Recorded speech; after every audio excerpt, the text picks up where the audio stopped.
Bank से जिनका आम कन्वेंशनल बैंक से या मगरबी तर्ज नज़र पाकिस्तान में कोई इस्लामिक बैंक नहीं है, सब झूठ है, फसाद है, धोखा है, फरेब है। सूद के ऊपर लेबल बदल दिया गया है। मीज़ान बैंक का दावा है कि रिबा फ्री है। मैं तो अपनी बात कर रहा हूँ ना, आप इस वक्त मुझसे सवाल कर रहे हैं, मैं जवाब दे रहा हूँ। जी, ये गिलास अगर नकद पर लेते हो तो 10 रुपए का है, एक महीने के बाद पैसे दोगे तो 11 रुपए का है। व्हाट इज दिस 1 रुपी? बताइए ना। ठीक है नहीं, 1 रुपया उस पर चार्ज कर रहे हैं। क्या चार्ज किया है? वो उनका दावा तो है कि प्रॉफिट है। ये पहले से तयशुदा प्रॉफिट ही का नाम सूद है। कोई बैंक नहीं, सब ये धोखा है, फरेब है। या वो मीज़ान हो, अल्फला हो, कोई भी हो।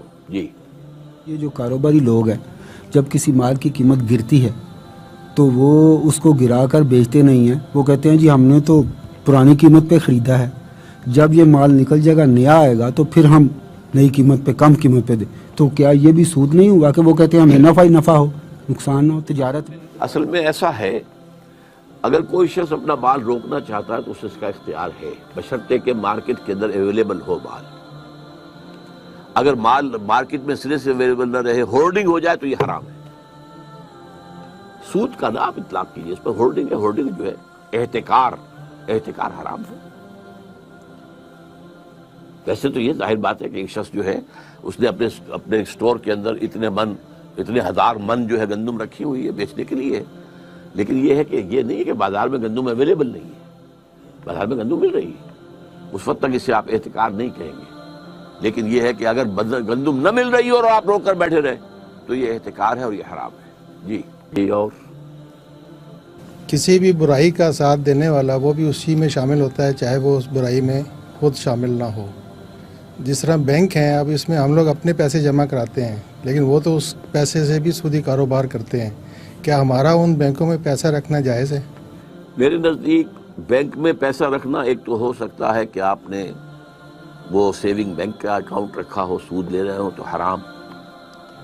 अगर आपने फिक्स डिपॉजिट किया है, उसके ऊपर सूद ले रहे हैं तो हराम। अलबत्ता ये कि अगर आप करंट अकाउंट रखें तो मैं उसे हराम नहीं कहूँगा, अगरचे मुनासिब ये भी नहीं है, क्योंकि आपने जो बात कही सही है कि यू आर सपोर्टिंग देम। लेकिन अब क्या करें? वैसे भी ट्रांजैक्शन के लिए भी, कारोबार के अंदर पैसा यहाँ से वहाँ भेजना है, क्या करें, किस तरह करें? सर्विसेज हैं बैंक की, वो जायज़ हैं, वो हराम नहीं है। अगर आप टीटी भेजते हैं और उसके ऊपर वो कुछ पैसे जो है अपना कमीशन देते हैं, जायज़ है, तो सर्विसेज जायज़ है। अगर वो उन्होंने कोई जो है वो बना दिए हैं जो स्ट्रॉन्ग बॉक्सेस होते हैं और उनके अंदर आपने अपने कुछ वैल्यूएबल ला कर रख दिए हैं, तो जायज़, आप किराया देंगे उसका। तो इसी तरीके से मामला, लेकिन ये कि मुनासिब नहीं है। मुनासिब ये है कि आप ना रखें कुछ भी वहाँ पर। अगर आपके पास कुछ है ही तो बेहतर है कि उसे रियल प्रॉपर्टी के अंदर, रियल एस्टेट के अंदर इन्वेस्ट करें, किसी और तरह पर रखें, सोना लेकर रख लें, लेकिन तहतल इम्कान कोशिश करें कि बैंक में ना रखें। आपने कहा कि ये सूदी निज़ाम है सारा बैंक का, तो जो लोग बैंक में काम करते हैं एज ए सॉफ्टवेयर इंजीनियर या एज ए कंप्यूटर ऑपरेटर, जिनका इस लेन देन से कोई ताल्लुक नहीं है, उनको जो मिलेगी सैलरी, क्या वो भी हराम की उसमें आएगी? कि मैं यहाँ फतवा देने के लिए नहीं बैठा हूँ। मुनासिब है कि बैंक की सर्विस न की जाए, मैं ये मशवरा दे सकता हूँ, क्योंकि बैंक जो है वो 100% सूद का मामला है। बेसिक प्रोपोजिशन क्या है कि कम शरह सूद के ऊपर लोगों से डिपॉजिट लो और ज़्यादा शरह सूद के ऊपर लोगों को डिपॉजिट दो, तो इसकी आमद भी और इसकी रफ्त भी दोनों सूद पर है। तो मेरे नज़दीक जो है इसकी मुलाजमत छोड़कर अगर 20,000 की मुलाजमत की जगह कोई जगह पर आपको 10,000 की मिल जाए तो वो बेहतर है। अलबत्ता ये मैं आपको बता दूं कि कोई शख्स भी हम में से 100% सूद से फारिग नहीं है। हमारी फिजा में सूद है, हमारी ग़िज़ा में सूद है। जो गंदम का दाना हमारे अंदर जाता है उसके अंदर सूद शामिल है।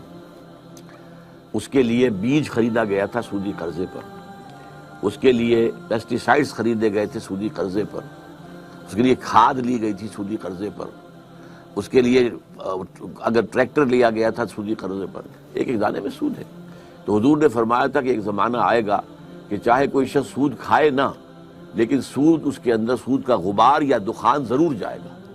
अगर हवा में ڈسٹ سسپینشن ہے تو آپ سانس لیں گے تو وہ ڈسٹ تو آپ کے اندر جائے گی.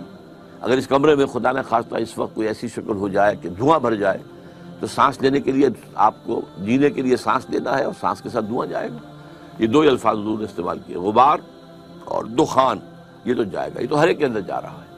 لیکن جہاں ڈائریکٹ ٹرانزیکشن سود کی ہو رہی ہے اس سے تو بچے کم سے کم. بینک کے متبادل اسلامی نظام میں کوئی سسٹم میں چل رہا ہے کسی ملک میں, یا آپ کے پاکستان میں جو کچھ اس کے امکانات ہیں؟ میرے علم کی حد تک کہیں نہیں ہے. یہ سب اسی کیپٹلزم کی جو ہے لیبل بدل دیے گئے. اب جیسے کہ مارک اپ کیا سود ہے؟ آپ جس بینکر سے پوچھیں گے وہ کہہ دے گا سود ہے. آپ نے نام بدل دیا, شراب کی بوتل کے اوپر آپ نے روح افزا کا شربت لکھ دیا ہے تو شراب. یہ جب تک ذہنیت نہیں بدلے گی, دولت پرستی جب تک اس کی جڑیں نہیں نکلے گی جڑوں کے اندر سے, سود ختم نہیں ہو سکتا. سود خوری دولت پرستی کا اظہار ہے. ورنہ آپ کے پاس زائد پیسہ ہے, آپ کی ضرورت اللہ پوری کر رہا ہے, آپ کو 10,000 روپے تنخواہ مل رہی ہے, آپ کے پاس کچھ پیسہ رکھا ہوا ہے, آپ کسی غریب کو بھی تو دے سکتے ہیں نا. اللہ کے بینک میں جمع کرا دیجئے, وہاں تو 700 گنا ملے گا, اس سے بھی زیادہ ملے گا. آپ کسی اپنے بھائی کو دے دیجئے کہ وہ کچھ کاروبار اپنا شروع کر لے, کوئی دکان ڈال لے, چھوٹی سی کوئی کریانے کی دکان ڈال لے, اور اس میں سے یہ کہ آپ اس سے قرض لے لیجئے, قرض حسنہ واپس لے لیجئے. یہ بھی تو کر سکتے ہیں نا. لیکن جہاں دولت کی پرستش ہو رہی ہو وہاں پہ یہ کام نہیں ہو سکتا. دین کی بات پھیلانا صدقہ جاریہ ہے. ثواب کی نیت سے ویڈیو کو شیئر ضرور کیجیے. جزاک اللہ.